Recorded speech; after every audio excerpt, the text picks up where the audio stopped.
A day after Turkey announced the maiden flight of its first domestically made military jet, the supersonic-capable Herjet, a video has been released showing engine tests for the country's new T929 ATAK helicopter, also providing a first good look at the almost complete prototype.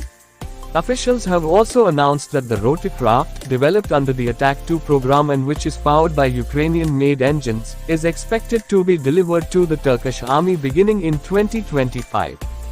Photos and video of the T929 prototype were released yesterday by Turkey's state-run Anadolu Agency news agency. The video sequence shows the aircraft running up its engines and rotors in a dedicated test facility in Ankara, although it's unclear exactly when these tests took place. Previously, we had seen a mock-up of the T929 and the prototype in the early stage of production. The T929 is being developed under the ATAK 2 program as a follow-on to TAI's previous ATAK, which resulted in the T129 ATAK helicopter. T129 currently serve with the Turkish Land Forces Command as well as the Turkish Gendarmerie and the Turkish Police. While the design of the T129 is derived from the Italian-made Leonardo Mangusta, as used by the Italian army, the T929 is much more ambitious in size and scope and uses a much higher proportion of Turkish-made components and subsystems. Work on the ATAK 2 project began officially in 2019, and it was only in August last year that production work on the prototype was confirmed to have started. All in all, it's another example of the impressive pace being set by Turkey's military aerospace efforts. Since the Russian invasion of Ukraine, there has been growing defense cooperation between Ankara and Kyiv, with highlights including plans to build Turkish drones at a new Ukrainian production facility, and construction of warships for the Ukrainian Navy in Turkish shipyards. For its part, the T929 is powered by a pair of TV3 turboshaft engines, each developing around 2,500 horsepower, and produced by the Ukrainian Motor Sech company. An initial batch of 14 of these engines has been ordered, although the pressures of the war in Ukraine reportedly led to a 4-month delay in the delivery to Turkey of the first two.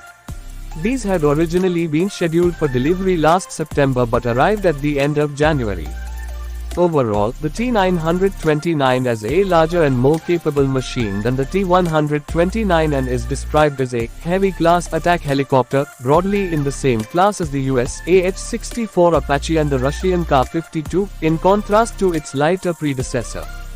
The new helicopter has a stated total weight of around 25,000 pounds, which includes 3,300 pounds of weapons and stores. In comparison, the T129 has a maximum takeoff weight of around 11,000 pounds.